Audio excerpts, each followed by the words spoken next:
देश में एक बार फिर कोरोना ने दस्तक दे दी है। कई राज्यों में कोरोना के नए वेरिएंट JN1 के केस तेजी से बढ़ रहे हैं।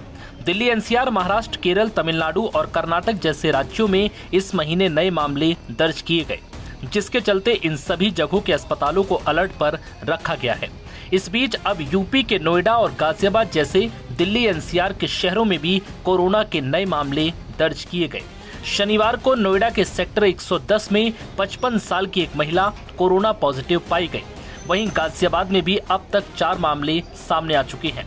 दिल्ली में कोरोना वायरस के 23 मामले दर्ज किए गए। हालांकि राहत की बात यह है कि कोरोना से संक्रमित ज्यादातर मरीजों में हल्के लक्षण ही दिखाई दे रहे हैं।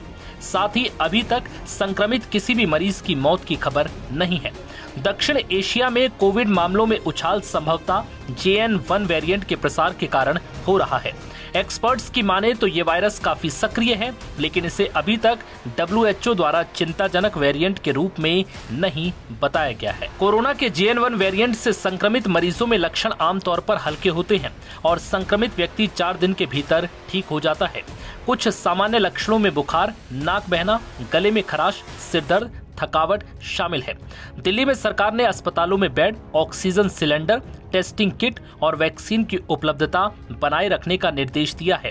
केरल में मई में सबसे ज्यादा 273 संक्रमित मिले हैं, जिसके चलते स्वास्थ्य मंत्री ने सभी जिलों में निगरानी बढ़ाने का निर्देश दिया है। राज्य ने अस्पतालों में मास्क पहनना अनिवार्य कर दिया और खांसी के लक्षण वाले लोगों को चेहरे को ढकने की सलाह दी गई है। वहीं पड़ोसी कर्नाटक में भी कोविड के मामलों में तेजी से वृद्धि देखी गई। यहां 35 लोग संक्रमित पाए गए। राज्य में गंभीर श्वसन बीमारी के लक्षण वाले लोगों को जांच करवाने की सलाह दी गई है। मई में अब तक मुंबई में 95 मामले सामने आए, जो महाराष्ट्र के कुल कोविड संक्रमणों में से सबसे अधिक है। हालांकि अस्पताल में भर्ती होने की दर कम रही है, जहां केवल 16 मरीज भर्ती हुए। महाराष्ट्र के ठाणे में पिछले 3 दिनों में कोविड के 10 मामले सामने आए। स्वास्थ्य विभाग ने कहा कि सभी स्वास्थ्य केंद्रों में दवाओं का पर्याप्त स्टॉक रखा गया है। गुजरात के अहमदाबाद में एक ही दिन में कोरोना के 20 केस दर्ज हुए हैं।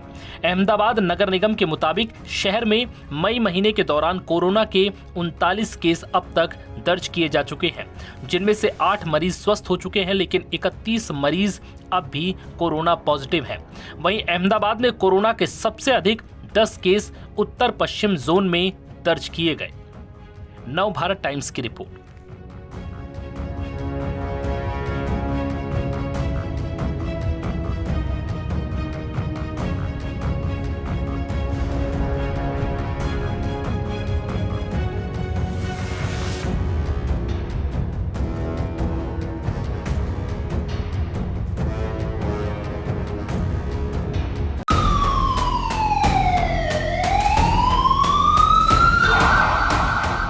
साल 2020 में कोरोना का कहर झेलने के बाद एक बार फिर कोरोना वायरस लोगों को डराने लगा है।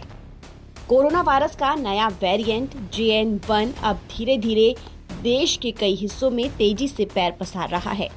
दिल्ली, मुंबई के बाद शुक्रवार को गुजरात के अहमदाबाद में 20, यूपी में 4, हरियाणा में 5 और बेंगलुरु में 9 महीने का एक बच्चा कोरोना पॉजिटिव पाया गया है।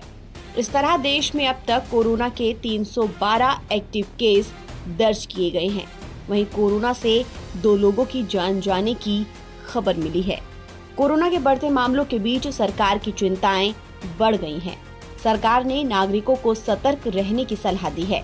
तो वहीं देश की राजधानी दिल्ली में कोरोना के बढ़ते मामलों को देखते हुए सरकार ने एडवाइजरी जारी कर दी है और सरकार ने अस्पतालों को सतर्क रहने और कोविड से निपटने की पूरी तैयारी रखने के निर्देश दिए हैं। दिल्ली सरकार के स्वास्थ्य विभाग की ओर से जारी एडवाइजरी में सभी अस्पतालों को बेड, ऑक्सीजन और दवाओं समेत बाकी जरूरी सुविधाएं तैयार रखने के लिए कहा है। दिल्ली सरकार ने स्वास्थ्य संस्थानों से कोरोना के सभी पॉजिटिव सैंपल्स को जीनोम सीक्वेंसिंग के लिए लोक नायक अस्पताल भेजने का निर्देश दिया है। साथ ही Delhi state health data management portal पर सभी मापदंडों की दैनिक रिपोर्टिंग अनिवार्य कर दी गई है। इसके साथ ही स्वास्थ्य विभाग ने मास्क पहनना, सामाजिक दूरी बनाए रखना और हाथों की सफाई को एक बार फिर से जरूरी कर दिया है। दिल्ली एनसीआर में भी कोरोना के एक्टिव मामलों के मरीजों में उछाल देखने को मिल रहा है। स्वास्थ्य मंत्री पंकज सिंह के मुताबिक गुरुवार तक कोरोना के 23 मामले रिपोर्ट किए गए हैं, जिसके बाद राजधानी की स्वास्थ्य व्यवस्थाएं एक बार फिर से अलर्ट मोड पर आ गई हैं। वहीं गाजियाबाद में भी कोरोना के 4 नए केस सामने आए हैं, जिससे चिंता बढ़ गई है। गुरुग्राम में तो एक शख्स कोई ट्रैवल हिस्ट्री नहीं होने के बावजूद कोरोना पॉजिटिव पाया गया है। फरीदाबाद में भी कोरोना पैर पसार रहा है। तो वहीं महाराष्ट्र में शुक्रवार को कोविड-19 के 45 नए मामले रिपोर्ट किए गए हैं, जिनमें से 35 मुंबई में हैं, जो चिंता की बात है। अब सवाल ये है कि कोरोना के बढ़ते मामलों में कौन सा वेरिएंट जिम्मेदार है। आपको बता दें कि इस नई लहर के लिए ओमिक्रॉन का JN.1 वेरिएंट और इसके सब वेरिएंट LF.7 और NB.1.8 जिम्मेदार है। WHO ने GN.1 को दिसंबर 2023 में वेरिएंट ऑफ इंटरेस्ट घोषित किया था। ये वेरिएंट ज्यादा संक्रामक है, लेकिन एक्सपर्ट्स का कहना है कि ये पहले के वेरिएंट के मुकाबले में ज्यादा खतरनाक नहीं है। ज्यादातर मामलों में हल्के लक्षण जैसे बुखार, खांसी, गले में खराश और शरीर में दर्द जैसे लक्षण देखे जा रहे हैं। अगर आपको भी इस तरह के कोई लक्षण महसूस हो रहे हैं तो लापरवाही ना करें और तुरंत चेकअप करवाएं। साथ ही पैनिक ना हो, बस सावधानी रखें। ताज़ा अपडेट के लिए आप बने रहिए NBT ऑनलाइन के साथ।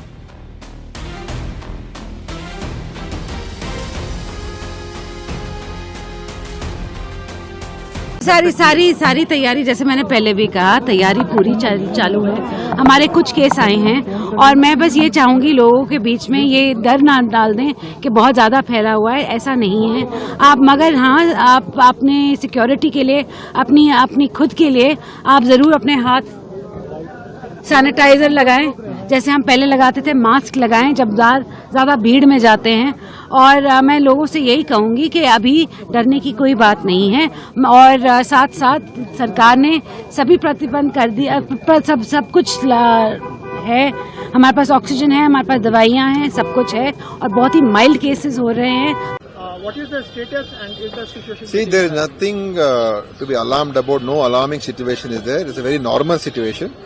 There's been a slight uptick in the number of cases of COVID. In our state, we've had so far this year, up till now, about 35 cases. We've seen a slight increase in the last 15 days. And we have a technical advisory committee which met yesterday, discussed the whole issue. And we issued a advisory to our people that those who have got, severe acute respiratory illnesses, who are there in the hospitals, they should just get themselves tested for COVID compulsorily.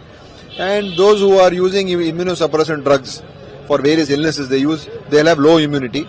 And pregnant women and children, they should be a bit careful when you're going in crowded places. So preferably please wear a mask when you go, because it helps you not only for COVID, for any viral or bacterial infection.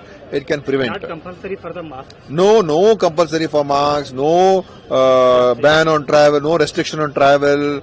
On going out of the city, going out of the state. No restrictions. Normal work, normal life.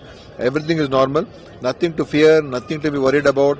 Government of India also has said so far totally about 257 cases they have said are being detected in the country, and nobody has got any serious symptoms because of COVID. All mild symptoms are there. So we should not get unnecessarily worked up. My appeal to all public is, see, COVID is endemic.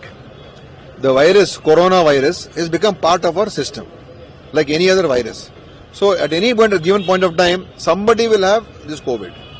The issue is whether there is some new version of it or there is some serious version of it that is happening, and on that we have to act. So we should not think that because there is no positive corona or no cases have been reported, it doesn't mean it doesn't exist. It's a permanent part of our life.